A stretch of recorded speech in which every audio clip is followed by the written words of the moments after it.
आता कस्टम मधनं आला ॲडजस्टमेंट बरोबर आहे.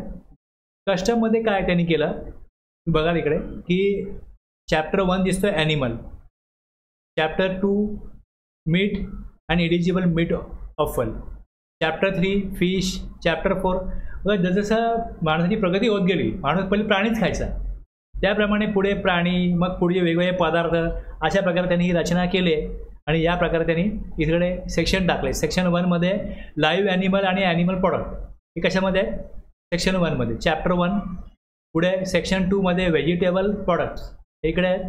अशा प्रकारे हे चॅप्टर वाईज त्यांनी हे दिलंय. अशा इकडे या HSM कोडची जी रचना केली ती कस्टमरना घेतली कस्टमच्या बेसिसवरती, तर हे 98 तुम्हाला दिसतील. आणि मशिनरी वगैरे आहे ती 84 85 मध्ये. मी मोबाईल घ्याल, कम्प्युटर घ्याल, त्याचा कोड 84 किंवा 85 ने सुरू होईल. 86 व्हेकल आहे,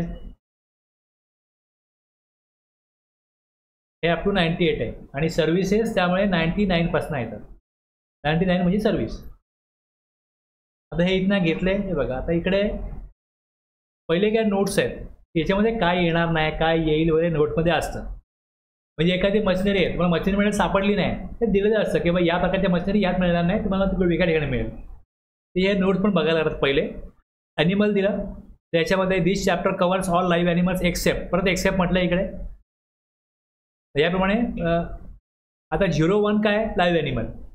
आता ह्याच्यामध्ये तुम्ही 01 बघाल तर live horses, asses, mules and hinnies हे जे आहे हे या कॅटेगरीमध्ये. त्याच्यामध्ये 01 मध्ये 01 मध्ये वेगळं आहे, म्हणजे प्राणीच आहेत पण प्राण्यांच्या पण त्यांनी काय केल्या कॅटेगरीज पाडल्यात, त्याचे पण ग्रुप केले, त्याप्रमाणे ते दिसेल. मग त्याच्यामध्ये आणखीन परत त्या प्राण्यामध्ये आणखीन सब ग्रुप आणि मग त्याच्यामधला ॲक्च्युअल प्राणी. हा बघा कळते इकडे. हा जर इम्पोर्ट केला, एक्सपोर्ट केला, त्याचा रेट कस्टममध्ये येईल. GST मध्ये हेच वापरलं जाईल, हे सेम कोड आहेत. तर जेव्हा ते बोलले 4 कोड टाका, तर 4 कोडचा अर्थ काय होतो की 01 म्हटलं तर ॲनिमल कळतं 2 कोडनी, आणि 4 कोडनी काय कळतं ॲनिमल मधला कुठला आहे. जर इकडे 01 03 घेतलं तर कळतं कुठला आहे, तर 01 04 घेतलं तर कळतं की लाईव्ह शीप आणि गोट हा प्राणी आहे. मग याच्यामधला शीप आहे का गोट आहे हे केव्हा कळणार, जेव्हा इकडे 6 डिजिट घेतलं तर की शीप आहे. आणि जर का हे 8 डिजिट संपूर्ण टाकले तर हे कळतं की कुठला प्रकार आहे. 8 डिजिटनी ॲक्च्युअलमध्ये तो जो गुड्सचा स्टॉक आयटम आहे हा क्लिअर होतो. 8 डिजिट का गरजेचे आहे, 8 डिजिट शिवाय कळणार नाही वस्तू कुठली आहे. 2 डिजिटने हे कळेल कुठला चॅप्टर आहे, 4 डिजिटने हे कळेल की त्याच्यामधला सबटाईप काय आहे. मी कुठलेही काढून बघा, तुम्हाला याच प्रकारे दिसेल. जिकडे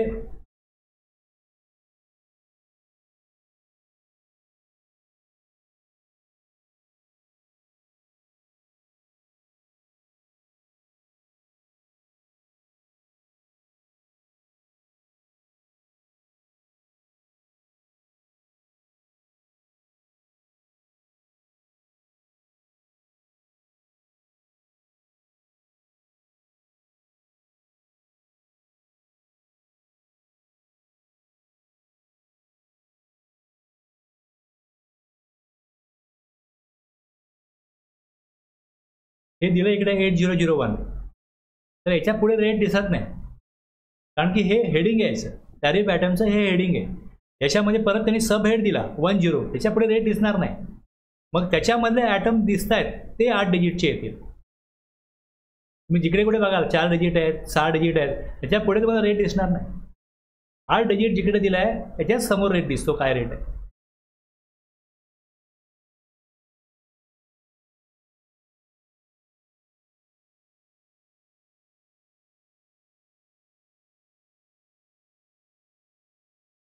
ते बघा मशिनरी आहे,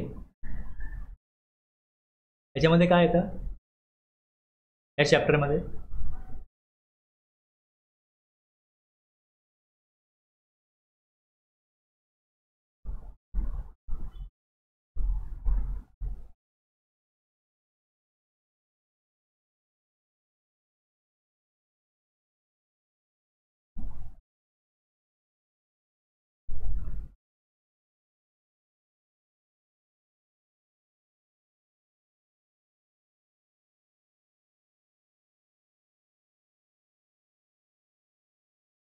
ते नोट्स पण खूप आहेत. 8.4 बघा, nuclear reactors, boilers, machinery and mechanical appliances, parts thereof, आणि त्याचे पार्ट्स. आता याप्रमाणे तुम्ही जाल इकडे, मग दिसेल वेगवेगळ्या हेडिंगसह बेडिंग दिसतील. डिस्क्रिप्शन ऑफ गुड्स कुठल्या प्रकारचे आहेत हे सगळे. आता 8401 म्हटलं का हे ह्यात सब टाईप काही नाही आहे, सगळे आले 8 डिजिटमध्ये. दुसऱ्या कॅटेगरी तुम्ही बघाल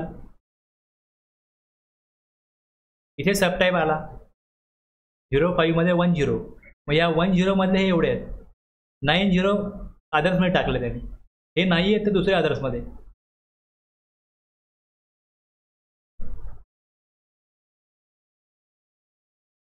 हे 10, मग 1010, 1091, 1092, 1093 आणि ह्या खाली 20 आला. ह्यात सब टाईप नाही आहे, तर मग तेवढं दिलं. हा बघा पुढे 90 आला, मग त्यामध्ये सब टाईप. कळलं कशा प्रकारे दिलेलं आहे. 8 डिजिट कशा प्रकारे येतात.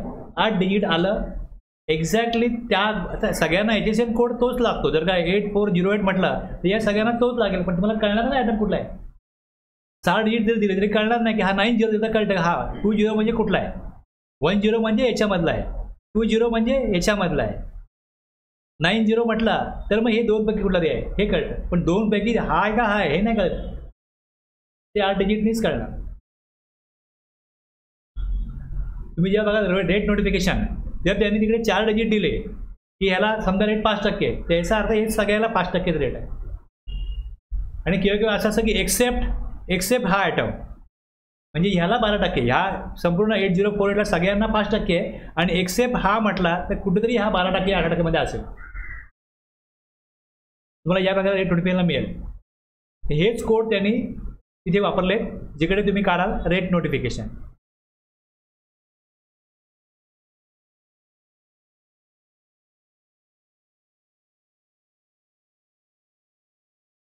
नोटिफिकेशन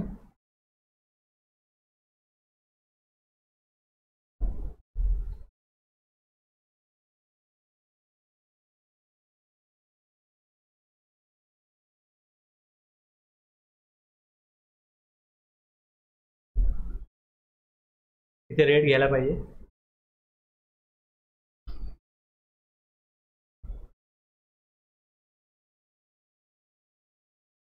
रेट शेड्यूल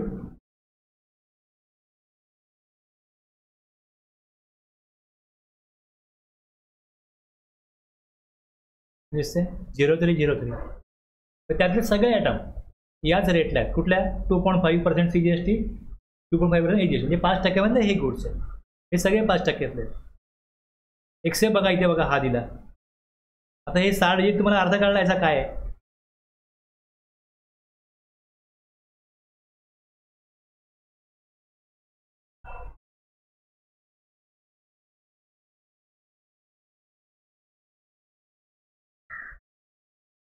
कळलं. हे झालं गुड्सचं. सर्व्हिसचं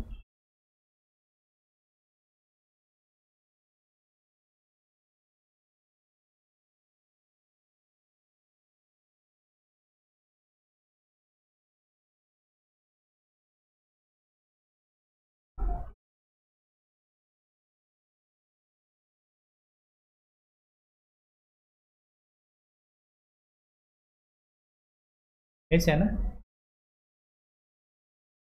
तर खाली बघा दिसतं अनॅक्शर, हे अनॅक्शर आहे. जसं कस्टमरनं ॲजिशन कोड घेतलं, सर्व्हिसला 99 कोड आहे, तर हे जे खाली अनॅक्शर दिसतंय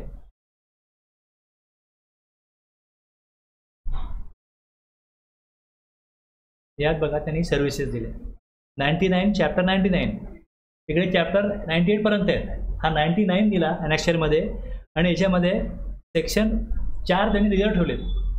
इथे 5 पासून घेतला, 5 सेक्शनपासून. आणि all services, construction service.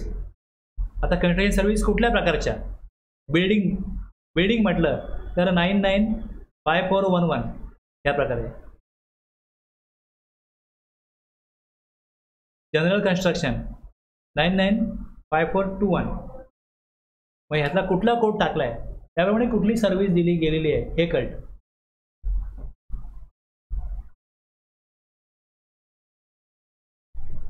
GTH service आहे, हा कोड दिला आहे. आणि मग याचप्रमाणे इकडे खाली अनेक्शर काढलं आणि पुढे नोटिफाय केलं.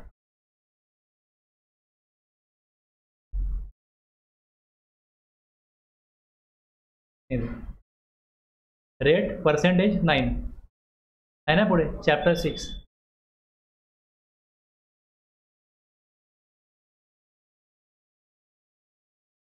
झालं ना क्लिअर? काय अर्थ नाही यामध्ये.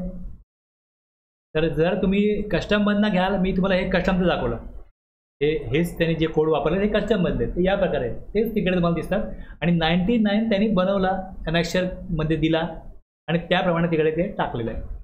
आता कसं केव्हा कसं होतं की तुम्ही ऑडिटला गेलात, त्याची जी सर्व्हिस आहे ती नक्की एक रेट 18% आहे, दुसरा 5 आहे, त्यांनी 5 लावला आहे, मग तिची सर्व्हिस 5मध्येच आहे की नाही, त्याची ॲक्टिव्हिटी कुठली आहे, तो नाव काय देईल, ॲक्टिव्हिटी करतोय काय, तीच करतोय का जी ती 5%तली आहे हे बघायला लागतं. आणि दुसरं जे रेट चेंज झाले, 12चे 5 झाले, 12चे 18 झाले, मोबाईलचं 12चं 18 झालं, ते कुठल्या डेटपासून झाले. मग त्या डेटच्या पूर्वी जर सप्लाय 12% असेल, त्यानंतर जर 18मध्ये असेल, पण रेट चेंज झाला त्याप्रमाणे त्यांनी तसा तिथे इनव्हॉइसमध्ये रेट टाकला आहे का व्यवस्थित हे बघायचं असतं. कुठला सप्लाय एक्झाम्प्ट आहे, कुठला टॅक्सेबल आहे, पहिले एक्झाम्प्ट होता मग टॅक्सेबल झाला. तुम्हाला हेही सापडेल की पहिले एकदम सप्लायमध्ये विदाउट सप्लाय बनत होता, मग तो सप्लाय टॅक्सेबल झाला, मग टॅक्स इनव्हॉइस बनायला लागला.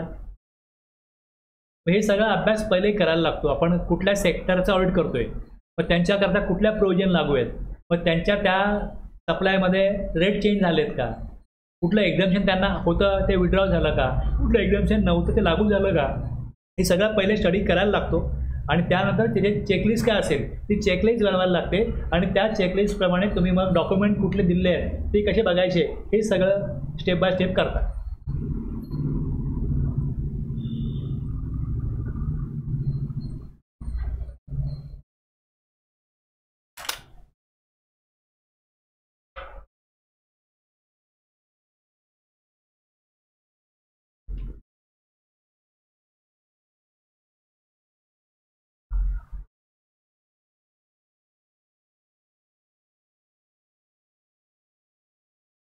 तर मी इथे क्लिक करेन. आता इथे वर दिसतं ना इकडे रिटर्न्स कॅलेंडर, खाली मी क्लिक केलं रिटर्न डॅशबोर्डला. आता इथे रिटर्न जुलैचा महिना पूर्ण व्हायचा आहे. जेव्हा मी याला क्लिक करेन तेव्हा इकडे मला 3B दिसणार नाही, 3B दिसणार नाही, पण GSR 1मध्ये जाऊन मी इथे डेटा फीड करू शकतो. दिसतंय 67. आता हे मी फीड नाही केले, हे मी टाईप नाही केले, ह्याला जर क्लिक केलं, हा जो इनवॉइस आहे या पार्टीला पाठवला आहे.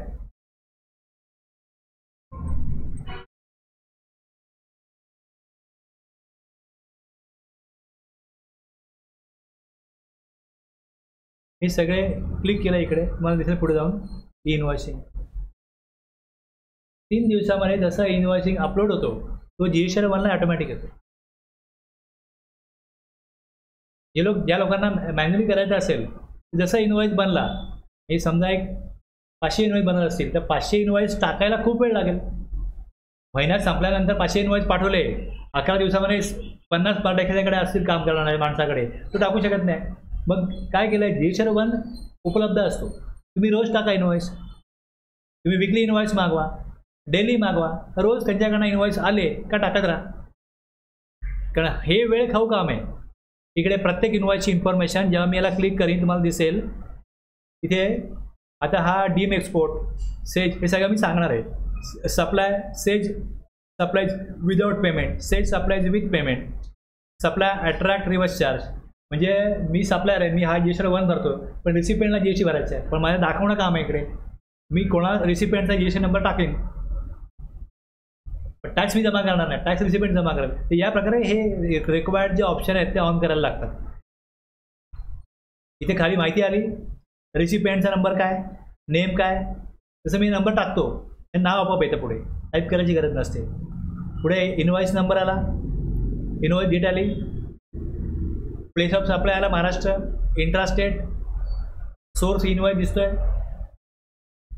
आयरन त्याला दिसतो किती आहे काय आहे, आयरन डेट दिसते, खाली 5% गुड्स आहेत हे दिसतं. हे B2B सप्लाय आहे, तो दिसेल.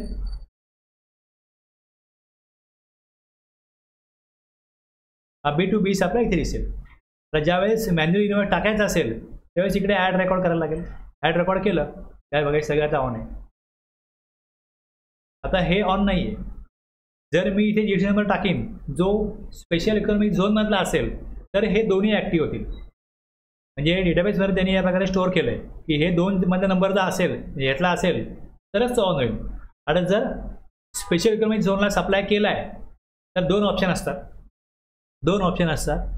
एक तुम्ही बघाल तर invoice requirement in case of export किंवा स्पेशल इकॉनॉमिक झोन सप्लायला. हा तिसरा प्रोविजो आहे रूल 46 मध्ये. त्यात हे दिलं आहे की जर सप्लाय टू सेल्स जर असेल, एक्सपोर्ट आहे किंवा सप्लाय टू सेल्स जर असेल किंवा सेल डेव्हलपर असेल for authorise operation on payment of IGST तर तो ऑप्शन चूज करायचा. आणि जर लेटर ऑफ अंडरटेकिंग किंवा बॉन्ड जर टॅक्सपेअरकडे असेल तर त्याला without payment of IGST supply करता येतो. पण इनवॉइसवरती या प्रकारे मेन्शन करायला लागतं, इथे या प्रकारे द्यायला लागतं. इनवॉइस शॅल कॅरी अन एंडोर्समेंट. इनवॉइसमध्ये ही माहिती द्यायची की सप्लाय कुठे होतोय, स्पेशल इकॉनॉमिक झोनमध्ये होतोय किंवा एक्सपोर्ट होतोय. तर सप्लाय मेंट फॉर एक्सपोर्ट किंवा सप्लाय टू सेल युनिट किंवा supply to SEZ developer for authorise operation under bond किंवा letter of undertaking without payment of IGST तर येईल. आता जर IGST विदाऊट पेमेंट करतोय तर बॉन्ड किंवा LUT आहे त्याच्याकडे, तर त्या बॉन्ड किंवा LUTचा जो नंबर आहे तो इकडे द्यायला लागतो. आणि जर एक्सपोर्ट असेल तर एक्सपोर्टमध्ये name of country, other particulars of export sales invoice are same as tax invoice. पण जर एक्सपोर्ट असेल तर कुठल्या कंट्रीत माल चालला आहे, इंडोनेशिया, मग ते टाकलं इकडे. आणि हा LUT किंवा बॉन्ड नंबर दिला आहे आणि त्याचा कालावधी जो आहे तो दिला आहे. LUT जेव्हा ऑनलाईन बनवला जातो त्यावेळेस तो 1 वर्षाकरता व्हॅलिड असतो. 31 मार्च नंतर मला पुन्हा LUT ॲप्लिकेशन फाईल करायला लागतं आणि तिकडे LUT अॅक्नॉलेजमेंट नंबर येतो, तोच आता मानला जातो की तोच काय LUT नंबर आहे. वेगळं मला सर्टिफिकेट देत नाही गव्हर्नमेंट की तुमचं हे काय सर्टिफिकेट असं मिळत नाही. फाईल केलं का तिकडनं जो नंबर येईल तोच वापरा, तोच मानला जाईल की तोच काय LUT नंबर आहे. PO काही त्याच्यावरती फर्दर ॲक्शन होत नाही. त्यात 2 विटनेस द्यायचे, नॉर्मल माहिती भरायची, 2 विटनेस द्यायचे, सबमिट केलं, काम संपलं. काही त्याला फार मोठे एफर्ट्स घ्यायला लागत नाही. त्याचा वेगळा सेक्शन आहे, त्या रूल आहे त्याप्रमाणे ते बनवता येतं. जर तुम्ही बघाल सेक्शन रिफंडचा तर त्यामध्ये आहे ते LUT साठी.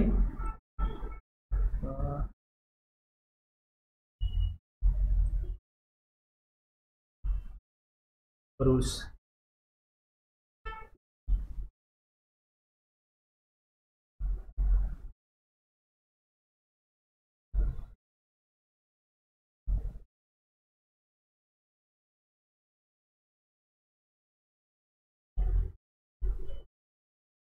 गुड्स और सर्विसेज अंडर बॉन्ड और लेटर ऑफ अंडरटेकिंग आहे इकडे. आणि LUT फाईल करायचं.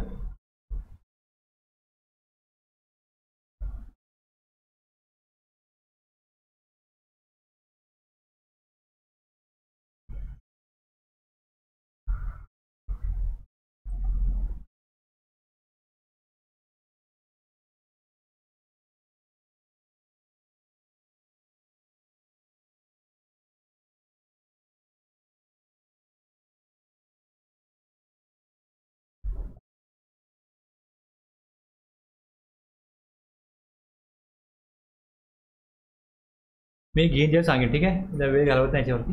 तर त्या दुसऱ्या प्रोव्हिजनप्रमाणे LUT बनवता येतं, ॲप्लिकेशन करता येतं आणि त्यानुसार काय होतं, export without payment of IGST करता येतं किंवा सेजमध्ये पण supply without payment of IGST करता येतो. पण इनवॉइसवरती या प्रकारचा एंडोर्समेंट काय करायला पाहिजे, कॅरी करायला पाहिजे. त्याला कॅरी अँड एंडोर्समेंट. एक ऑप्शन काय की एक्सपोर्ट करा पण IGST भरा, नंतर काय होईल रिफंड मिळेल. आणि दुसरं IGST न भरता एक्सपोर्ट किंवा सेलर सप्लाय होतो. इकडे भांडवल जास्त अडकत नाही, टॅक्सपेअरचा हा त्यांना फायदा असतो.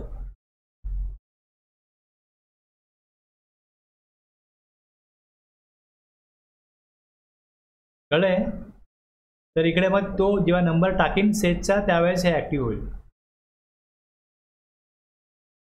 डीम एक्सपोर्ट हा एक कन्सेप्ट आहे. ज्याला कोणाला मी सप्लाय करतो तो एक्सपोर्ट करतो पण माझे गुड्स भारताबाहेर जात नाही आणि तुमच्याकडे लायसन आहे एक्सपोर्टचं, तुम्ही रजिस्टर आहात त्या तरतुदीप्रमाणे आणि मी तुम्हाला सप्लाय करतो, तर तो डीम एक्सपोर्टच्या दायऱ्यामध्ये येतो. त्यावेळेस मला हा ऑप्शन द्यायचा आहे डीम एक्सपोर्ट. डीम एक्सपोर्ट ज्यावेळेस केला जातो त्यावेळेस IGST हा भरावाच लागतो आणि त्याचा रिफंड आयदर सप्लायर किंवा रेसिपियंट दोघांपैकी कोणी घेऊ शकतो. तुम्ही एक्सपोर्ट करणार आहात, तुमच्याकरता माझ्याकडनं तुम्हाला सप्लाय पाहिजे, तर मग तो डीम एक्सपोर्ट होईल. पण तुम्ही सेजमध्ये नाही आहात, तुम्ही स्पेशल इकॉनॉमिक झोनमध्ये तुमची फॅक्टरी नाही आहे, मी तुम्हाला सप्लाय करतो. तो पण टॉपिक रिफंडमध्ये येईल, त्यावेळेस तो घेईन तेव्हा आणखीन त्यावर मी डिटेलमध्ये बोलीन. सेज पण तिथे येईल आणि डीम एक्सपोर्ट तिथे येईल. आता हे बघा सगळी माहिती भरायला लागेल इकडे. तो इनवॉइस तिथे आला आहे, त्यात ही सगळी माहिती भरलेली आहे. IRN असेल तर IRN खाली येईल. इनवॉइस नाही आहे तर मग हा पार्ट काय होतो, याला गैर लागू होतो या टॅक्सपेअरला, त्याला इनवॉइसची प्रोव्हिजन ॲप्लिकेबल नाही आहे त्याला. तर एक काय झालं याच्यामध्ये B2B सप्लाय आहे तो इथे दिसेल. यात B2B येतो, सेज येतो आणि डीम एक्सपोर्ट येतो. 4A 4B 6B 6C हे दिले. तर 4A 4B 6B आणि 6C हे काय, तर तुम्हाला याचा फॉर्म काढायला लागेल. त्याकरता तुम्हाला याचा फॉर्म बघायला लागेल.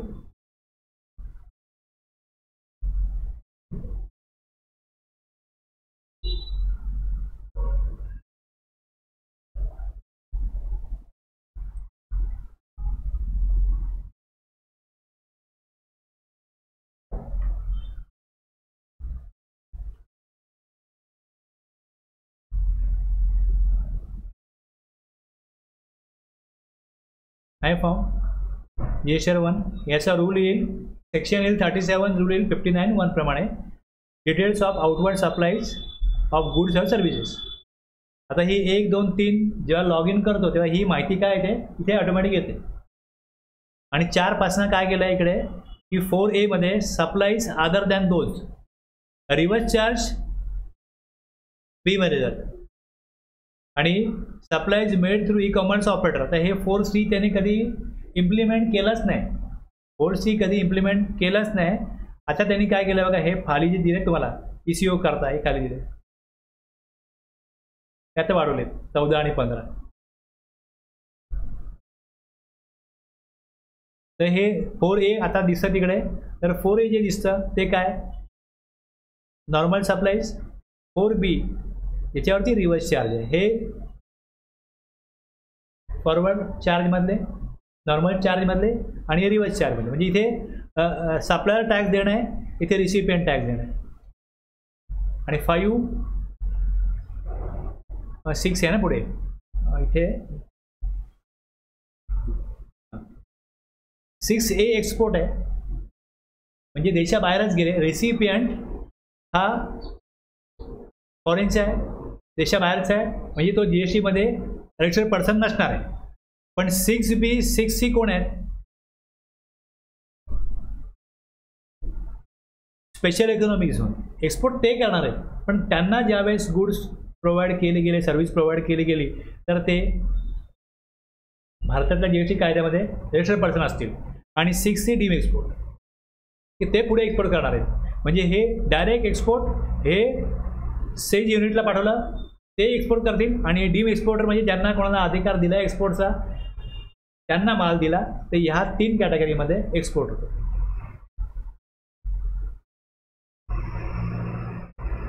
आता हे B2C लार्ज इनवॉइसचं लिमिट जे आहे हे 2.5 लाख आहे. आता हे अमेंडमेंट होऊन 1 लाख होणार आहे. हे बदलत आहेत. यामध्ये काय आहे बघा, ते तुम्हाला दिसतंय वरती काय दिले, टॅक्सेबल आउटवर्ड सप्लाईज. टॅक्सेबल आहे कोणाला आहे, टू अ अनरजिस्टर्ड पर्सन आहे, where place of supply is other than state. म्हणजे मी महाराष्ट्रामध्ये जर रजिस्टर्ड पर्सन असेल तर महाराष्ट्राबाहेर सप्लाय करतोय, अदर दॅन महाराष्ट्राचा स्टेट कोड 27 आहे. 27 कोड नाही आहे, दुसरा कोड आहे. तर काय होईल, या कॉलममध्ये मला माहिती द्यायची. कधी एक पहिलं आउटवर्ड सप्लाय टॅक्सेबल पाहिजे, दुसऱ्या राज्यामध्ये आहे यस, आणि तिसरं त्याची invoice value is more than 2.5 lakh आहे.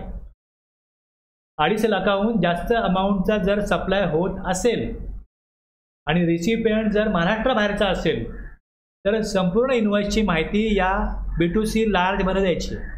म्हणजे B2C मध्ये 2 कॅटेगरी आहेत. एक कॅटेगरी आहे B2C लार्ज आणि दुसरी B2C आता म्हणजे B2C स्मॉल, त्याला म्हणू आपण आपल्या समजण्यासाठी. याच्यामध्ये राज्यामध्ये सप्लाय केला 1 लाख 2 लाख 5 लाख किती पण असो तो यातच येईल. राज्याबाहेर केला 2.5 लाखाच्या वरती व्हॅल्यू गेली अनरजिस्टर्ड पर्सन तर इकडे येईल. इथे B2C अदर. आता ह्यामध्ये जर तुम्ही बघाल तर इथे इनवॉइसची इन्फॉर्मेशन B2C अदरमध्ये द्यावी लागत नाही. इकडे काय करायचं ते मला दुसरं दाखवतोय, दुसरं दाखवतोय.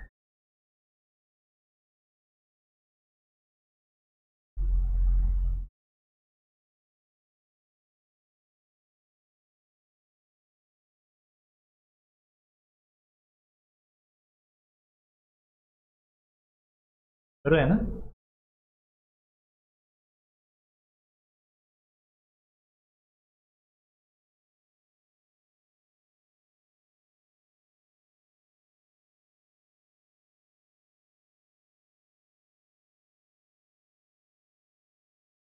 जूनचा काढतो जे करून झालंय GSR1. हे बघा 4 दिसेल तुम्हाला इकडे. 4 का दिसतंय, हे रेट वाईज द्यायचं आहे. इकडे एखादं मेडिकल शॉप असतं त्यांना फार सोपं काम असतं. किती बिझनेस हो रोज, सगळे त्यांचे रिसिपियंट अनरजिस्टर्ड आहेत. इनवॉइस किती बनले 30 दिवसामध्ये, 1,000 2,000 10,000 50,000, त्याची इन्फॉर्मेशन इथे काय कळत नाही. इथे नाही कळत. इथे फक्त रेट वाईज द्यायचं आहे. 18% एकूण व्हॅल्यू किती गेली, जे गुड्स विकले गेले अनेक इनवॉइस मिळून हे 18% एवढं आलं. 0 12 5 याप्रमाणे एकूण CGST किती AGST किती हे कळतं. सगळं याच सेम शेडमध्ये आहे हे कळतं. इथे राज्याबाहेर सप्लाय येऊ शकतो का, 2.5 लाखापेक्षा कमी व्हॅल्यू आहे तर येऊ शकतो. 2.5 लाखाहून जास्त व्हॅल्यू आहे तर लार्जमध्ये गेला पाहिजे.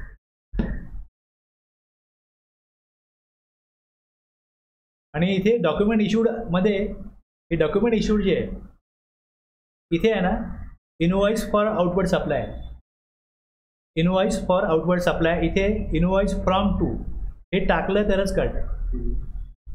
सिरियल नंबर किती इनवॉइस पासना किती इनवॉइस इश्यू केले गेले, हे नाही भरलं तर नाही कळत. मग त्यातले कॅन्सल इनवॉइस किती होते, ही एवढी माहिती टाकणं गव्हर्नमेंटने कंपल्सरी केलं आहे. पण हे जे 2 कॉलम आहेत, एक HSN वाला आणि ह्यात तुम्ही बघाल तर हे किती माहिती आहे बघा. यामध्ये डॉक्युमेंट कुठले कुठे टाकायचे आहेत हे एवढं सगळं टाकून घेणं, एक्सपायर करणं त्याला त्यासाठी खूप त्रासदायक होतं.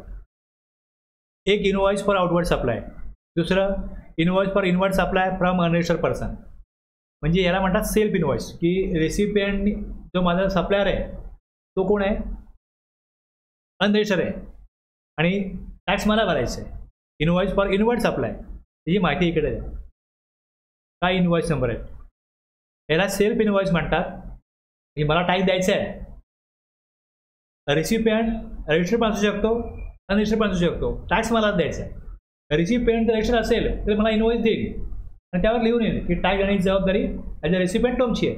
पण रिसिपियंट जर अनरजिस्टर असेल तर मग त्याचा इनवॉइस रिसिपियंटला बनवावा लागतो. तशी प्रोव्हिजन 31(3) मध्ये आपल्याला बघायचे पुढे. तो इनवॉइस यात रेकॉर्ड होतो की हा इनवॉइस रिसिपियंटला द्यायचा आहे. मग तो इनवॉइस कोण बनवतो, रिसिपियंट बनवतो. त्याला म्हणतात सेल्फ इनवॉइस. मग त्या सेल्फ इनवॉइसची सिरियल नंबर काय ते इकडे द्यायचे. रिवाइज इनवॉइस मी सांगेन काय कन्सेप्ट आहे. ठीक आहे. पुढे debit note, credit note, receipt voucher, payment voucher, refund voucher, delivery challan for job work, delivery challan for supply on approval, कळलं. Delivery challan in case of liquid gas, delivery challan in cases other than by way of supply excluding serial number 9, 10, 11. 9, 10, 11 मधलं जे नाही आहे किंवा वेगळं काय असेल, जसे गुड चालले एक्झिबिशन करता, एक्झिबिशन कम सेल, तर मग ह्या डिलिव्हरी चलनाची माहिती, सगळ्या डॉक्युमेंटची माहिती तिकडे द्यायची आहे. आणि सगळ्याचे एजिशन कोड हे इथे द्यायचे. ओके. हे सगळे एवढे एजिशन कोड दिले गेले तिकडे.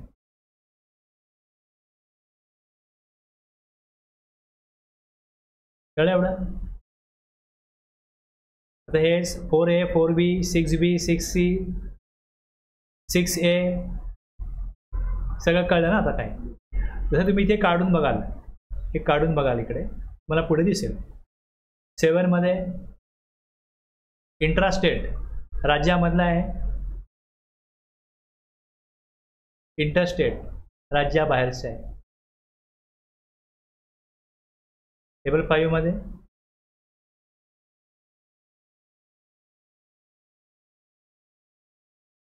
आता हा जो दिसतोय मला इकडे त्यामध्ये nil rate 8A, 8B, 8C. यात काय केलंय, इंटरस्टेट आणि intrastate supply to registered person आणि इंट्रास्टेट टू अनरजिस्टर्ड पर्सन हे दोन्ही दिले.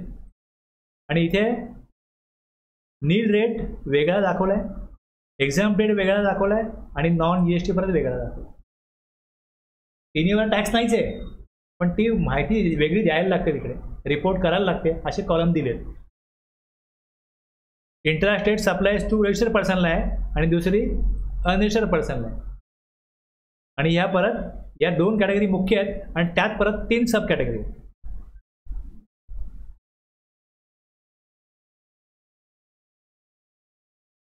आता जर का यांना गुड्स सप्लाय केले,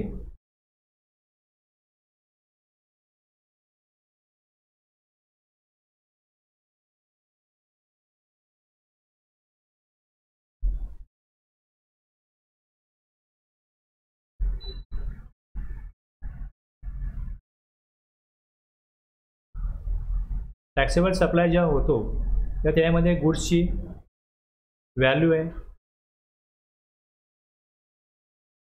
गुड्सचा रेट आहे, त्यानंतर ह्याच्यावरती परत त्याचा टॅक्स रेट आहे, त्याच्यावर लागलेला मग त्याप्रमाणे टॅक्स आहे.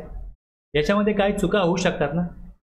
तर जर का मी तुम्हाला एक रेट दिला एका गुड्सचा 95 रुपीज आणि तुम्ही जर गुड्स मोठ्या प्रमाणामध्ये घेतले असतील तर मग 90 रुपीज रेट केला आहे, जास्त क्वांटिटी घेतल्यामुळे. रेट हे बदलत असतात, सीझननुसार क्वांटिटीनुसार बदलत असतात. पण केव्हा कसं होतं की रेट 90 असून पण 95 लावला गेला किंवा 90 लावला गेला जो 95 लावायचा होता, म्हणजे व्हॅल्यू ही प्लस किंवा मायनस करायला पाहिजे होती, ती नाही केली. जर व्हॅल्यू वाढवायची असेल सप्लायरला तर तो डेबिट नोट इश्यू करेल आणि व्हॅल्यू कमी करायची असेल तर क्रेडिट नोट इश्यू करेल. हा सप्लाय अगोदरच्या कुठल्याही कालावधीमध्ये झालेला असू शकतो किंवा याच महिन्यामध्ये पण झालेला असू शकतो. जेव्हा ही लक्षात येईल ही बाब, त्यावेळेस काय होईल, क्रेडिट डेबिट नोट येईल. दोन्ही दिले बघा, क्रेडिट आणि डेबिट दोन्ही दिले. जेव्हा मी इथे क्लिक करतो त्यावेळेस इथे कळतं बघा, क्रेडिट खाली कळतं डेबिट. इथे व्हॅल्यू वाढली. समजलं ना? दोन ठिकाणी नोट टाईप काय क्रेडिट, इथे काय डेबिट. ज्यावेळेस हे भरत असतो त्यावेळेस इकडे ऑप्शन येतो नोट टाईप चूज करायचं आहे, डेबिट का क्रेडिट. जर डेबिट दिलं म्हणजे आणखीन टॅक्स कलेक्ट केला आहे तो जमा करायचा, आणि जर क्रेडिट दिलं तर त्यातनं टॅक्सची व्हॅल्यू वजा होते. समजलं ना? डेबिट नोटनी रिसिपियंटचा ITC वाढेल आणि क्रेडिट नोटनी ITC कमी होईल. सप्लायर पॉईंट ऑफ व्ह्यू, सप्लायरची जर क्रेडिट नोट आहे, तुम्ही रिसिपियंट आहात, तुमची डेबिट नोट आहे. तर मी सप्लायर आहे, माझी डेबिट नोट आहे, तुमच्याकरता मग क्रेडिट नोट आहे. माझा सेल आहे, तुमचा परचेस आहे ना, त्याचप्रमाणे हे लक्षात घे. नॉर्मली काय होतं की क्रेडिट नोट म्हणजे गुड्स रिटर्न असं समजलं जातं. समजलं ना? काय गुड्स परत गेले तर सप्लायर काय बनवतो, क्रेडिट नोट. हे बरोबर आहे. पण आपण जेव्हा बघू ही प्रोव्हिजन तेव्हा त्यात असं आहे की कुठल्याही प्रकारे काय कारण आहेत, जसं व्हॅल्यू, रेट, गुड्स परत आले किंवा गुड्स खराब झाले तर व्हॅल्यू कमी होते, मग सप्लायर बनवलं क्रेडिट नोट. पण केव्हा केव्हा रेट कोट करायला चुकला, तिकडे रेट वाढवायचा आहे, तर मग सप्लायर इश्यू करतो डेबिट नोट. मग रिसिपियंटला काय होते, क्रेडिट नोट. जसं आपण एक्झाममध्ये एक आपली उत्तरपत्रिका असते ती भरली तर आपण सप्लिमेंट घेतो, त्याचे हे डेबिट क्रेडिट नोट हे सप्लिमेंटरी इनवॉइस आहेत. मुख्य इनवॉइसलाच कनेक्टेड हे दोन इनवॉइस डॉक्युमेंट असतात. डायरेक्टली येत नाही. डेबिट नोट किंवा क्रेडिट नोट डायरेक्टली येत नाही. पहिले काहीतरी सप्लाय झाला आहे आणि त्याच्यामध्ये काहीतरी बदल करण्याकरता आणखीन डॉक्युमेंट इश्यू करायची गरज आहे. इथे असं होत नाही की इनवॉइस चुकला आहे परत आणा दुसरा बनवतो, असं होत नाही. असं नाही, कारण की तो मी एप्रिलमध्ये सप्लाय केला, इनवॉइस दाखवला, टॅक्स भरला, आता कळलं की अरे रेट 95 तुम्ही दाखवला आहे, 90 पाहिजे होता. अरे सप्लायर काय बोलेल, बरोबर आहे, मला ॲक्सेप्ट आहे, मी काय करतो, क्रेडिट नोट इश्यू करतो. तेवढे पैसे तुम्ही मला कमी द्या, तो कमीच दिला ऑब्वियसली, पण टॅक्स भरला आहे 95 वरती ना आता सप्लायरनी, आणि रिसिपियंट त्याला 90 रुपीजच देईल. क्वांटिटीमध्ये ही अमाऊंट काही लाखात जाईल. मग 9 लाखाचा सप्लाय नाही केला तुम्ही, 8 लाखाचाच केला आहे, मग तो 8च लाख देईल. मग 8 लाखावर टॅक्स द्यायचा आहे ना, अगोदर भरला आहे टॅक्स 9 लाखावरती एप्रिलमध्ये.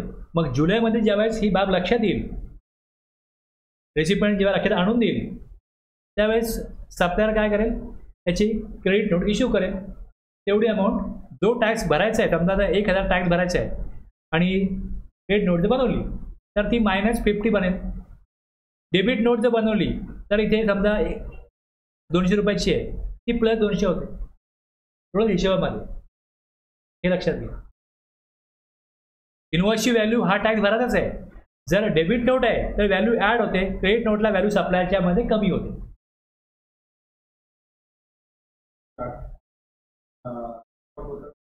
बघा तुम्हाला दाखवतो एक मिनिट. हे झालं. आता हे सगळं भरलं गेलं ना, हे सगळं भरलं गेलं, हे सगळं सबमिट झालं. त्यानंतर खाली मला दिसतं इकडे, हे खाली जेव्हा मी काढतो व्ह्यू समरी, या व्ह्यू समरीमध्ये हे सगळं दिसतं. 4A काय, 4B काय, हे बघा, हे सगळे व्हॅल्यू तुम्हाला हे दिसते, हे मायनस दिसेल. म्हणजे इथे टोटल नेट टोटल काढली, इकडे ते प्लस मायनस करून काढले. डेबिट नोटची व्हॅल्यू ॲड केली, क्रेडिट नोटची वजा केली, आणि फायनली क्रेडिट नोटची व्हॅल्यू इथे वजा होईल. जर डेबिट नोटची अमाऊंट मोठी असती तर ही व्हॅल्यू प्लस आली असती. डेबिट नोटची व्हॅल्यू कमी आहे, क्रेडिट नोटची जास्त आहे, व्हॅल्यू वजा आलेली आहे. मग खाली येता येईल ना, इकडे बघा ना, ते वजा करून खाली एकंदरीत ही व्हॅल्यू कुठे जाईल, ही GST 3B ऑटो कॉम्प्युट होईल. कशा प्रकारे फीड होतं, कशा प्रकारे त्याचा परिणाम होतो हे लक्षात घ्या. त्याचे जे कॉन्सिक्वेन्सेस आहेत, ज्या प्रकारे तिथे रिपोर्ट केलं आहे ते लक्षात घ्या. आता ही व्हॅल्यू जी आहे 235, हीच तुम्हाला कुठे दिसेल,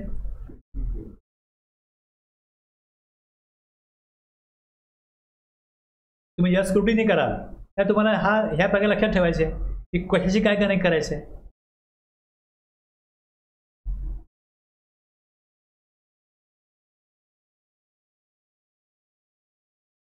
आणि 235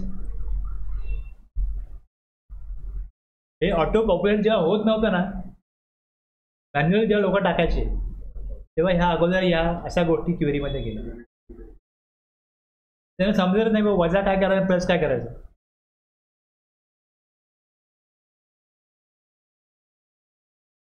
ही जी नील रेट किंवा एक्झाम्प्ट आहे इथे वेगळी कॅटेगरी नसते, इथे एकूण व्हॅल्यू जाते. आणि जो सेलला सप्लाय केला आहे तो असेल तर तो इकडे बीमध्ये इकडे दिसतो, एक्सपोर्ट केला इकडे दिसतो. IGST भरला आहे तर व्हॅल्यू टाकायची आहे, इथे IGSTच येईल, CGST याची पॉसिबल नाही, त्यामुळे पुढे ती माहिती भरायला कॉलमच नाही. सेल्स असू शकतो त्यामुळे सेल्स दिलाय आणि परचेस केला त्याच किती भरायचं आहे इकडे येईल. आणि नॉन GST आउटवर्ड सप्लाय इथे येईल. GST 1ला आउटवर्ड सप्लाय त्याचं कनेक्शन इकडे आहे, कळलं आहे एवढं.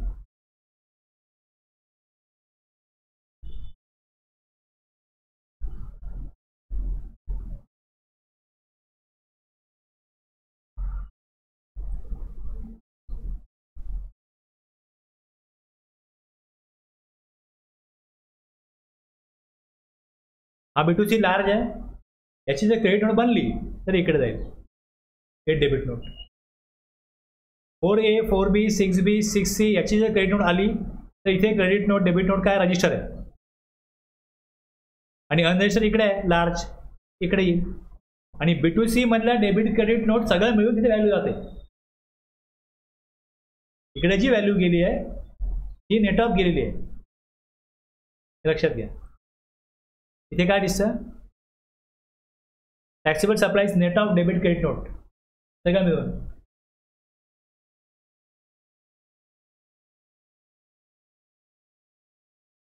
सात 1 2 3 4 5 6 7 ही टेबल काढली. आता हे बघा पुढचं ॲडव्हान्स. ॲडव्हान्स गुड्सच्या केसमध्ये ॲडव्हान्स घेतला तर टॅक्स लागू होत नाही. टाईम ऑफ सप्लाय बघू तेव्हा कळेल. पण सर्व्हिसच्या केसमध्ये हे गव्हर्नमेंटनी तरतूद केली होती गुड्सच्या केसमध्ये, पण ती काय इंडस्ट्रीला तरतूद पटली नाही, त्यांनी विरोध केला. त्यामुळे गुड्सचा जो काय ॲडव्हान्सवरचा टॅक्स आहे हा घेतला जात नाही, तो स्थगित केला आहे. तरतूद आहे पण स्थगित केलं. आणि ॲडव्हान्स सर्व्हिस इंडस्ट्रीमध्ये सर्व्हिस टॅक्सचा कायदा पहिले वेगळा होता, त्यामध्ये ॲडव्हान्सवरती टॅक्स देण्याची त्यांना पहिल्यापासून सवय होती. त्यामुळे सर्व्हिस इंडस्ट्रीला काही प्रॉब्लेम नाही आहे GST मध्ये पण ॲडव्हान्स द्यायला. त्यामुळे जसं आर्किटेक्ट आहे त्यांनी बिल्डरला काय ॲग्रीमेंट केलं सर्व्हिस द्यायची आहे, ॲडव्हान्स घेतला, तो पूर्वी पण टॅक्स ॲडव्हान्स दिला होता, आत्ता पण देतो. त्यामुळे जे सर्व्हिस सेक्टर आहे त्याच्यावरती ॲडव्हान्स, आता ज्यावेळेस इनवॉइस बनवला जातो, आता मी ॲडव्हान्स घेतला तुमच्याकडनं 1 लाख, टॅक्स जमा केला, तुम्हाला ITC मिळेल का? पण सांगितलं ना मगाशी की संपूर्ण सर्व्हिस गुड घेतलेले पाहिजे आणि इनवॉइस तुमच्याकडे पाहिजे. ह्या 2 अटी आहेत. ॲडव्हान्स घेतलाय, सर्व्हिस मी कुठे घेतली, इनवॉइस मी नाही बनवला, ITC नाही मिळणार, लक्षात घ्या. त्यामुळे इकडे ॲडव्हान्स जेव्हा घेतो त्यावेळेस ॲडव्हान्स कोणाकडनं घेतलाय त्याचा GST नंबर टाकण्याची गरज नसते. ॲडव्हान्स घेतला यात तुम्ही फक्त ॲडव्हान्सची माहिती द्या, इथे बस. स्टेट वाईज द्यायला लागते किती ॲडव्हान्स घेतला आणि टॅक्स रेट किती आहे एवढं द्यायला पडतं त्यामध्ये. आता ज्यावेळेस 1 लाख तुमच्याकडे मी ॲडव्हान्स घेतला आहे, 3 महिन्यानंतर काम पूर्ण झालं, इनवॉइस बनला. आता मी इथे जेव्हा 5 लाख टाकेन त्या 5 लाखाचा टॅक्स मला भरणं होईल ना, आणि 5 लाख मला टाकायलाच पाहिजे, कारण की तुम्हाला ITC घेण्याकरता तिथे इनवॉइस नंबर 5 लाख जो आहे तोच टाकायला पाहिजे. पण 1 लाखावर टॅक्स दिला आहे अगोदर, मग इथे खाली आहे ॲडजस्टमेंट ऑफ ॲडव्हान्स. जसं इथे क्रेडिट नोटने व्हॅल्यू मायनस होते तशी इथे पण काय होतं मायनस, व्हॅल्यू 1 लाख टाकले व्हॅल्यू मायनस होईल. की 1 लाखावरती मी अगोदरच्या पिरियडला टॅक्स जमा केला आहे ते इथे ॲडजस्टमेंट ऑफ ॲडव्हान्स. म्हणजे रिसिपियंटला ITC 5 लाखाचा मिळायला पाहिजे, पण टॅक्स पेअर सप्लायर टॅक्स भरेल 4 लाखावर, कारण 1 लाखाचा टॅक्स अगोदर भरला गेला. आपण तुम्ही ऑडिटला बघाल मग कोणाला ॲडव्हान्स सप्लाय सर्व्हिसचा प्रोडक्ट असेल तर मग ॲडव्हान्स घेतला आहे का, टॅक्स दिला आहे का, हा पण एक चेकलिस्टमधला पॉईंट आहे.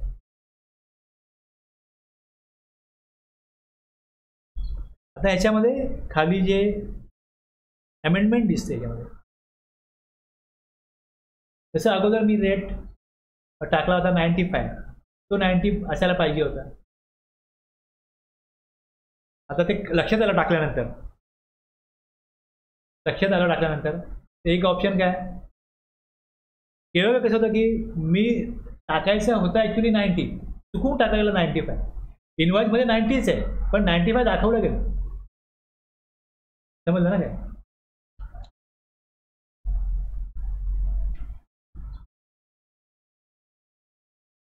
जे लोक टाईप करतात ना त्यांच्याकडनं 95च्या ऐवजी 85 किंवा 85च्या ऐवजी 95 होऊ शकते ना. टाकलं, हिशोबानं फाईल झाला आणि ज्याच्या 3B भरताना हिशोब करतायत तर हिशोबामध्ये 85 पण व्हॅल्यू वेगळीच येते आणि तिकडे 95 पण व्हॅल्यू वेगळी असते. पूर्वी होत नव्हतं ऑटो कॉपरेट, आता होतं. आता जर का 85 जर व्हॅल्यू घ्यायची आहे आणि समजा यांनी माझे 85,000 रुपये भरायला येतात आणि मला 95,000 दाखवतात GSR 1मध्ये, मी किती भरले पाहिजे? 95,000 का 85? कारण इनवॉइसचं बनला आहे 85 प्रमाणेच. इनवॉइसचं बनला आहे 85 प्रमाणेच. मग मी GSR 3मध्ये 85,000च भरेन. पण 95 जे रिपोर्ट झाले ते मी नेक्स्ट मंथला काय करेन, अमेंडमेंट करून घेईन की हे 95चे 85 करा. ही मॅन्युअल मिस्टेक आहे. जे लोक इनवॉइस बनवतात आणि तो डेटा जेव्हा पोर्टलला अपलोड करतात त्यांच्याकडे अशा मिस्टेक नाही होत. आणि जर अशा मिस्टेक झाल्या असतील की मी 85च्या ऐवजी 95 टाकलेत किंवा 95 ऐवजी 85 टाकलेत तर मग त्याच्या अगेन्स्ट डेबिट क्रेडिटवर इश्यू होते. कळलं? हे काय झालं इथे, ही जी मिस्टेक आहे ही मिस्टेक कशी आहे, ही फॅक्ट कम्युनिकेट नाही झाली. अकाउंटंटला माहिती नाही आहे की रेट 85 घ्यायचा का 95 घ्यायचा आहे. त्याच्याकडे जी वस्तुस्थिती आहे ती माहिती नाही. त्याने इनवॉइस त्याला जी रेट माहिती आहे तो टाकला आणि नंतर जेव्हा फॅक्ट रेकग्नाइज झाली की अरे नाही 95 रेट नव्हता लावायचा, 85 लावायचा होता, रिसिपेंट देणार नाही 85, मग तो काय करेल, जेव्हा हे लक्षात येईल तेव्हा त्याची क्रेडिट नोट इश्यू करेल. इथे मॅन्युअल मिस्टेक नाही आहे. ही मिस्टेक कशामुळे झाली, फॅक्ट कम्युनिकेट न झाल्यामुळे. आणि दुसरी मिस्टेक काय, ज्या मॅन्युअली जेव्हा टाकतोय, जेव्हा इनवॉइसमध्ये 85 आहे पण मॅन्युअल मिस्टेक झाली त्यांनी 95 टाकले. कीबोर्डला बाजूला की नंबर असतात टाकून दिला. मग भरताना कोण आहे, एवढी अमाऊंट मोठी अमाऊंट समजा 1 लाख वाढत असतील, 10,000 वाढत असेल तर भरणारच नाही ना. तुम्हाला माझ्याकडे पैसे नाहीत भरायला. मग हे कायद्यानुसार चुकीचं होत नाही की ठीक आहे तुम्ही भरा आणि नेक्स्ट मंथ काय करा, अमेंडमेंट करा. म्हणजे स्क्रुटिनीमध्ये ती केस येणार नाही. कळून लक्षात येईल की चुकून त्याच्या मॅन्युअल मिस्टेकमुळे ती अमाऊंट दिसते जी काय ती नेक्स्ट मंथ अमेंडमेंट करून घेतलेली. नाही बघा इथे कसं झालं आहे की ज्यावेळेस मला जो एक तर B2B असेल किंवा B2C असेल, काही असेल, जर रिसिपेंट B2C आहे तर त्याची व्हॅल्यू इकडे गेली ना, मग मी तेवढा B2C कमी करीन. आणि जर B2B मध्ये गेलेली असेल तर मग तो नंबर आहे, मग तो नंबर मला तिथे टाकायला लागेल अमेंडमेंट करताना. अमेंडमेंट B2B इनवॉइस वेगळा कॉलम आहे बघा, आणि amendment credit debit note amendment हे वेगवेगळे प्रकार इथे दिले आहे. Amendment B2C others. जर कसं होतं B2B आहे म्हणजे त्याला जो काय B2B मध्ये इनवॉइस मी टाकला असेल तर त्याच्या GSR 2B मध्ये किती जाईल, 95 जाईल. 85 जायला पाहिजे. म्हणजे मला अमेंडमेंट मग इथेच करायला लागेल B2B मध्ये, तो इनवॉइसची व्हॅल्यू कमी करायला लागेल. आणि जर B2C आहे तर ITC कडून घेणार नाही आहे, पण माझी टॅक्स लायबिलिटी कमी व्हायला पाहिजे ना, मग ती अमेंडमेंट मी B2C मध्ये करीन. ज्या प्रकारचे इनवॉइस वरती बनलेत ना B2B B2C त्याच प्रकारे खाली अमेंडमेंटचे मला कॉलम दिसतील. वरती ॲडजस्टमेंटचा कॉलम आहे त्याच प्रकारे खाली ॲडजस्टमेंटचे कॉलम दिसतील. हां, हे दुसरं असंही होतं की तुमच्या नावाचा इनवॉइस मी यांच्या नावावर टाकला. काही घटना असं होतं, एखादा B2C टाकला कारण की तेव्हा नंबर कम्युनिकेट नाही झाला, मग मी तेवढे B2C मधला कमी करेन व्हॅल्यू आणि B2B मध्ये वाढवेन. मग तो इनवॉइस मी नवीन दुसरं पण ज्या नेक्स्ट मंथचा भरतो त्या मी 4A मध्ये इनवॉइस टाकतो, ही व्हॅल्यू वाढते 4A मध्ये, पण B2C मधनं मागच्या पिरियडच्या कमी करतो. म्हणजे इथे ही व्हॅल्यू मायनस होईल आणि ही व्हॅल्यू ॲड होईल, वाढेल. ही इन्क्रीज होईल, ही काय होईल, अमेंडमेंट इकडे केल्यामुळे B2C मध्ये अमेंडमेंट केल्यामुळे काय होईल, B2C आधारामध्ये तेवढ्याने व्हॅल्यू कमी होईल. तुम्ही रिपोर्ट जेव्हा बघाल तेव्हा 4A मध्ये व्हॅल्यू वाढेल आणि इथे अमेंडमेंट केल्यामुळे काय होईल, व्हॅल्यू कमी होईल. इथे अमेंडमेंटला जात नाही मी. एखादा इनवॉइस B2C मध्ये दाखवला आहे मागच्या महिन्यात, तर तो मला इकडे B4A मध्ये टाकायला लागेल ना. त्याला क्रेडिट पासच झाला पाहिजे ना तिकडे.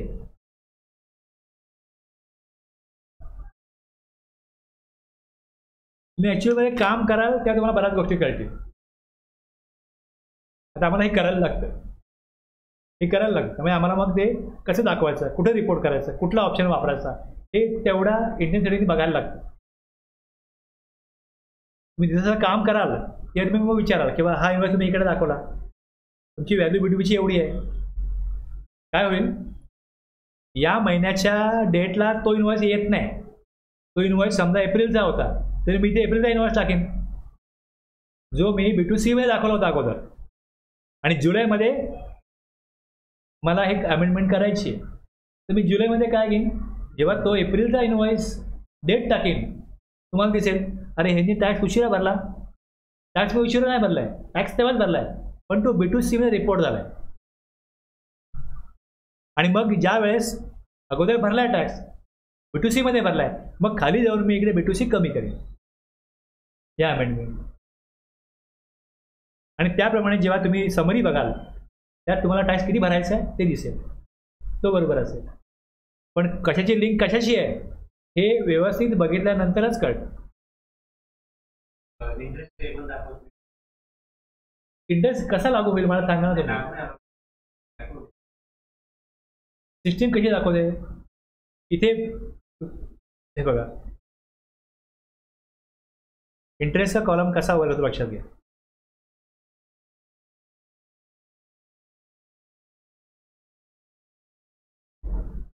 इंटरेस्टच्या कॉलमला काय कळतं, interest and let fees for previous tax period, यात एवढं दिलं आहे. आता प्रिव्हियस टॅक्स पिरियडमध्ये जर का मी कॅशमध्ये पैसे भरले असतील तर किती भरले त्याच्यावरती इंटरेस्ट भरायचा आहे मला या महिन्यात, तो तेवढाच इंटरेस्ट काढतो. तो हे नाही चेक करत की 4A मध्ये मागच्या महिन्याचा कुठला इन्व्हॉइस गेला आहे, तो एप्रिलचा आहे, तो टॅक्स आत्ता भरतोय का काय भरतोय, हे सिस्टमकडे चेकच होत नाही. सिस्टममध्ये इंटरेस्ट जो इथे ऑटो कॅल्क्युलेट करतो त्यामध्ये एवढंच आहे की मागच्या महिन्याचा रिटर्न लेट झाला. आता इथे बघा इंटरेस्ट दाखवत नाही आहे, कारण संपूर्ण अमाऊंट ITC मधनंच पेड ऑफ झाली नाही आहे, इथे नाही आहे.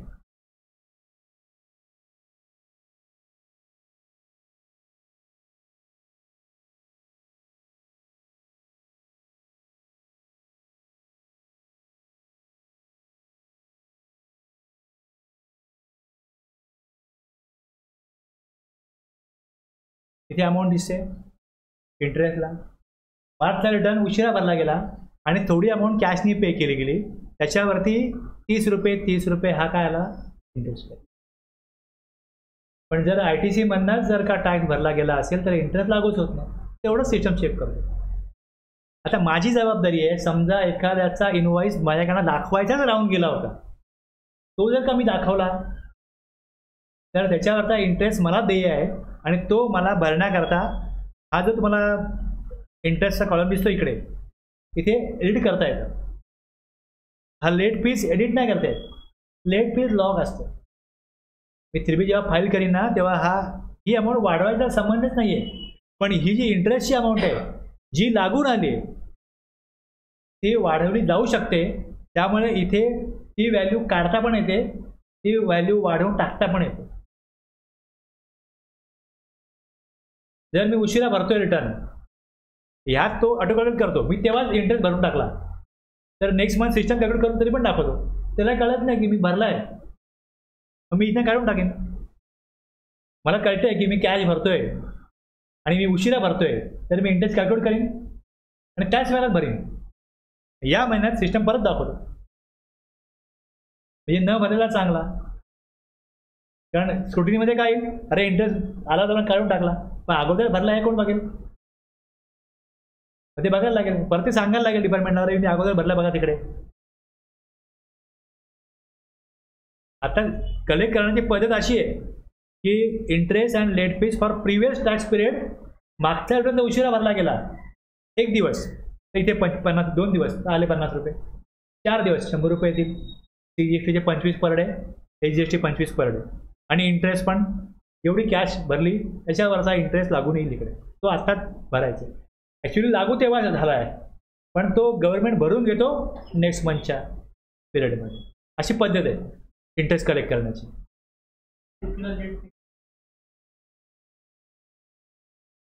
इंटरेस्ट लागतो IGST वरती, इंटरेस्ट लागतो IGST वरती. लेट फीजची तरतूद त्याला लागूच नाही IGST मध्ये. काय बघा, मी जो टॅक्स भरतो, जो जी अमाऊंट भरतो, IGST कसं आहे, IGST मध्ये 2 कंपोनंट हिडन आहेत, एक CGST, एक HGST. असं आहे ना. जर टॅक्स भरतोय तर मी CGST HGST वेगळा भरतो, IGST वेगळा भरतो, त्याच्यावरती इंटरेस्ट लागणं अपेक्षित आहे. पण लेट फीज एकतर सेंट्रलची किंवा स्टेटची आहे, मग दिली ना इकडे. IGST मध्ये कुठे लेट फीज, त्याला लेट फीज नाही ना. इंटरेस्ट मात्र तिन्हीमध्ये येईल, कारण की ह्यातली अमाऊंट स्टेटला अर्धी मिळणार आहे, सेंट्रलला अर्धी मिळणार. तसं लेट फीजला मी दोन्हीला लेट फीज दिलीच आहे ना.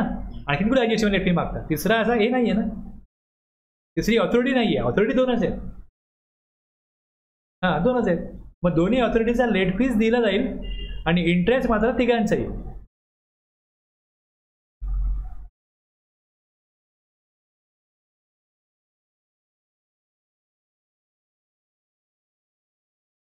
आउटवर्ड क्लिअर झालं.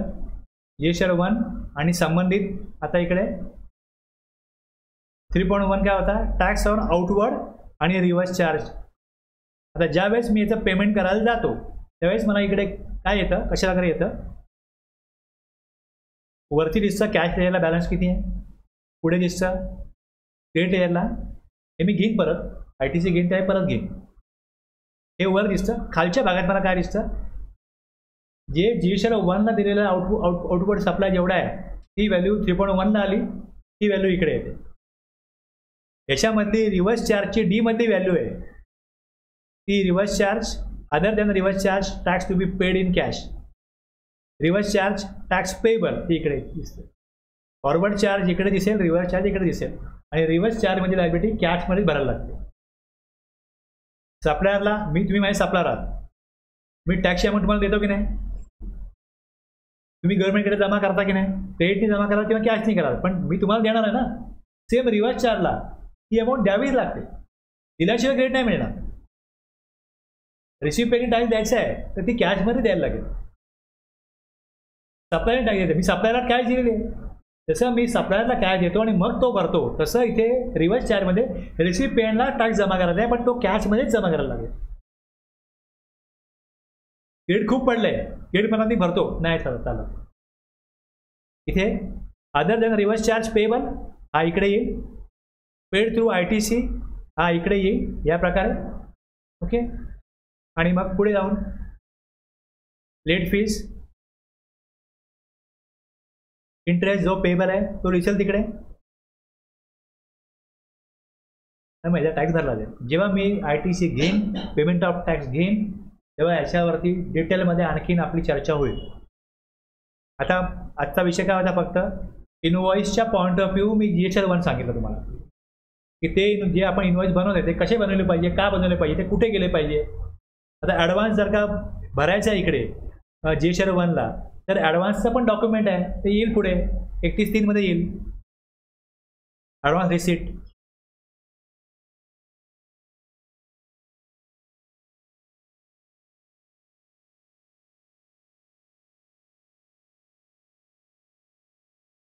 आता ॲडव्हान्स घेतला आणि जर का सप्लाय दिला नाही, ॲग्रीमेंट कॅन्सल झालं, असंही होऊ शकतं.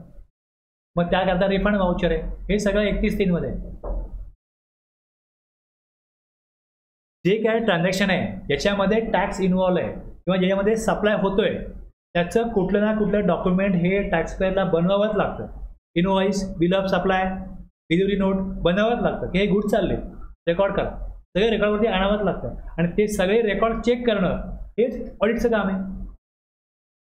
काय घडलं, बँकेत पैसे एवढे आले, कसा सप्लाय, कोणाला सप्लाय केला, कोणाकडनं पैसे आले, ॲडव्हान्स घेतला, बँकेत दिसतोय, इकडे तुम्ही दाखवला का, हेच सगळं बघायचं. म्हणजे सगळ्यात पहिले काय होतं, काहीतरी असं इथे तरतूद पाहिजे की तुम्ही हे करताय हे रेकॉर्ड करा. ते रेकॉर्ड झालं ते कुठे येणार, अकाउंट्स रेकॉर्डमध्ये येणार. आणि अकाउंट्स रेकॉर्ड तुम्ही प्रोव्हिजन बघाल अकाउंट्स रेकॉर्डची,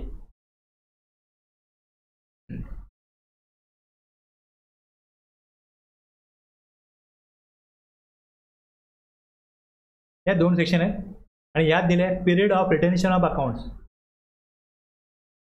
रेकॉर्ड बनवायचे आणि ते 72 months GSTR 9 फाईल झाल्यापासून 72 महिने म्हणजे किती झाले, 6 वर्ष ते रेकॉर्ड ठेवायचे. म्हणजे एखाद्याचं ऑडिट करताना त्याचा जर का लिंक दुसऱ्याशी असेल तर त्याची अकाउंट रेकॉर्ड चेक करता येते. त्यामुळे आम्ही बनवलं होतं, आम्ही सगळं केलं होतं. आता आमच्याकडे अकाउंट रेकॉर्ड उपलब्ध नाही. 72 महिन्यात कधी मागितले जाऊ शकतात, 72 महिने ठेवायला सांगितले. मग ते नाही ठेवले तर मग त्याला पेनल्टी लागेल. आयदर सेक्शन 122 मध्ये मेन्शन असेल तर, अदरवाईज 125 हे आहेच. जे काय कायद्यात दिलं आहे त्यात ते ऑब्लिगेशन टॅक्सपेअरला लागू आहेत आणि जर त्याने ते फॉलो नाही केले तर मग त्याला पेनल्टी प्रोव्हिजन लागू होईल. जर पेनल्टी प्रोव्हिजन नसेल ना तर कोणी शिस्त पाळणार नाही. म्हणजे मी गाडी चालवतोय, लायसन नाही आहे, तर पेनल्टी नसेल तर कोण लायसन काढेल. PUC काढली नाही, जर पेनल्टी नसेल नाही काढले PUC, काय करणार, काढत जा, बरं असतं. असं चालत नाही ना. म्हणजे हे जे काही आपण बघतो की हेल्मेट आहे, लायसन आहे, गाडीचे डॉक्युमेंट आहेत, याच्या हे पहिले तरतूद केलेली आहे त्या कायद्यामध्ये की हे तुम्ही काय केलं पाहिजे, ठेवलं पाहिजे. आणि जर ते नाही केलं तर दुसरी पेनल्टी प्रोव्हिजन आहे त्या कायद्यामध्ये. तर लक्षात घ्यायची लिंक आहे. तुमचं काम सुरू होतं असेसमेंट, इन्स्पेक्शन, ऑडिट, मग डिमांड रिकव्हरी, हे सगळ्या तरतुदी तिथे केल्या. त्या तरतुदीनुसार काय आहे, अधिकार दिला आहे, जबाबदारी दिली आहे आणि एका पद्धतीने करायचं आहे. इथे एक पद्धत आहे की बा या मॅनरने केलं पाहिजे, त्या पद्धतीने करायचं आहे.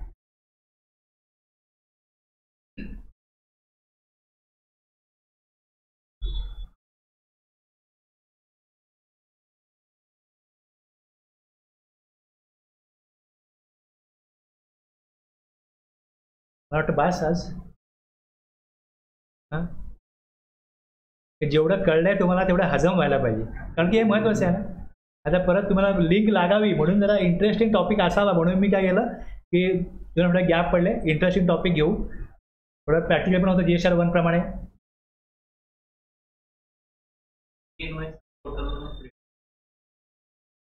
इनवॉइस तुम्हाला एक मिनिट हे बघा तुम्हाला क्लिअर होऊन जाईल. E-invoicing is being implemented gradually for all registered businesses. But what is e-invoicing?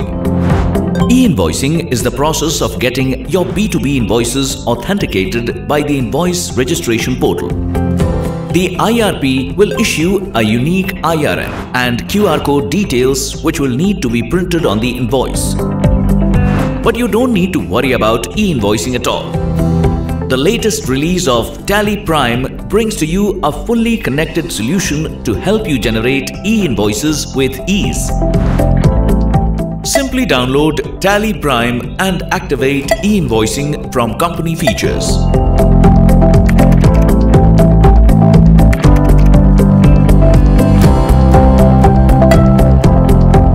That's it. Now you can follow your usual process of invoicing. Tally Prime will take care of the rest.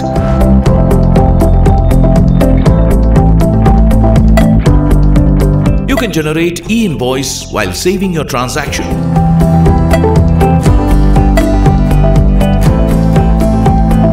Once you have generated the e-invoice, Tally Prime will help you print it with required details.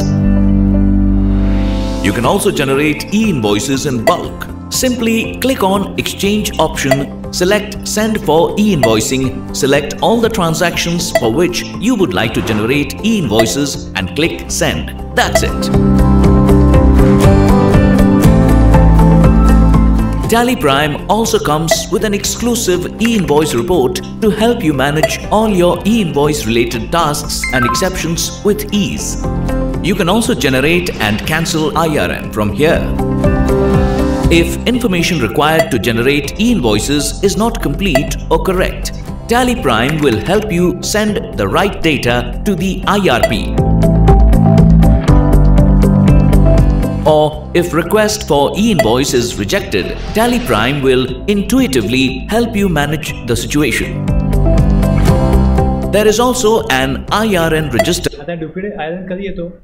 आता कधी ती internet connectivity proper नसते. हे just click करतात, इन्व्हॉइसिंग पोर्टलला जाते आणि internet गेलं. पण ते केव्हा गेलेलं असतं ते मग नेट जातं. तर ते जातं तिथे रजिस्टर होतं आणि तिकडनं त्याची एंट्री टॅलीमध्ये येत असते, ती येत नाही.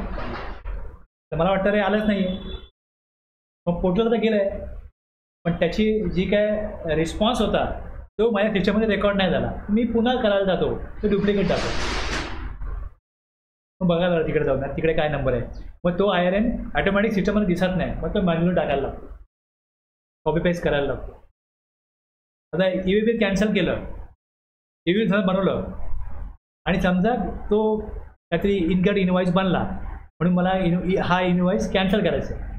इमिजिएटली लगेच मी बघितलं, चेक केलं अकाउंट हेडनी, अरे आपली हे असं नाही, हे ऑर्डर बदलली आहे, लेटेस्ट PO बघा, तुम्ही जुना PO काढला, मग ते इनवॉइस कॅन्सल करायला पाहिजे. पण त्यात नियम असा आहे, EVB बिल पहिले कॅन्सल करा तरच ही इनवॉइस कॅन्सल होईल.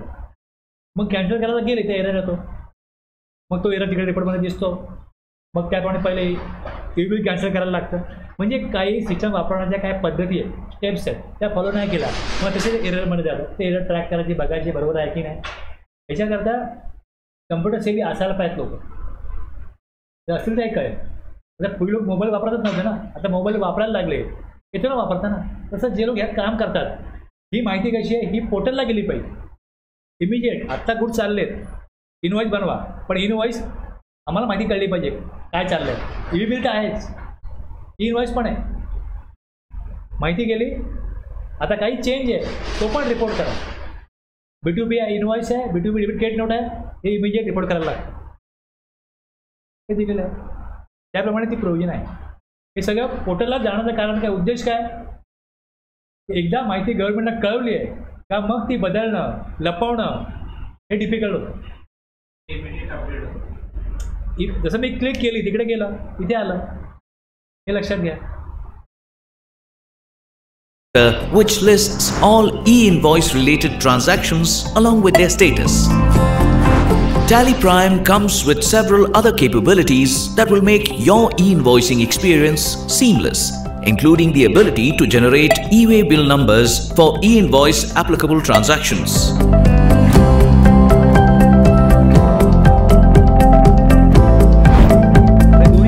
So, if e-invoice is the question, Tally Prime is the answer. A solution. तर याच प्रकारे मी तुम्हाला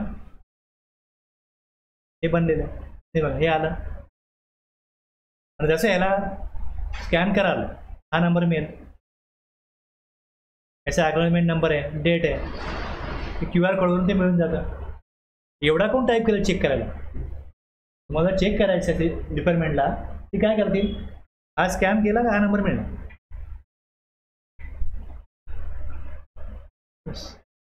आणि हा खाली EVB बिल आहे, याला पण जसं दिलं आहे ही सगळी माहिती येते. काही नाही करायचं याला, फक्त त्याचं सॉफ्टवेअर पाहिजे की ज्या सॉफ्टवेअरमध्ये हे सगळं करता येतं ते सॉफ्टवेअर वापरा, त्यातून सगळं करा. एका क्लिकमध्ये डेटा इथनं एक्सपोर्ट होतो, G1ला एका क्लिकमध्ये सगळा तो इम्पोर्ट होतो. इनवॉइस डायरेक्टली काय होतात, हां इनवॉइस पोर्टलवरनं R1ला कम्युनिकेट होतात. 3 दिवसामध्ये हे होतं. आणि जर इनवॉइस कॅन्सल करायचं असेल तर 24 आवर्समध्ये कॅन्सल होतो, त्यानंतर होत नाही. मग त्याच्या against credit note debit note issue करायला लागतो. ठीक आहे, थांबू.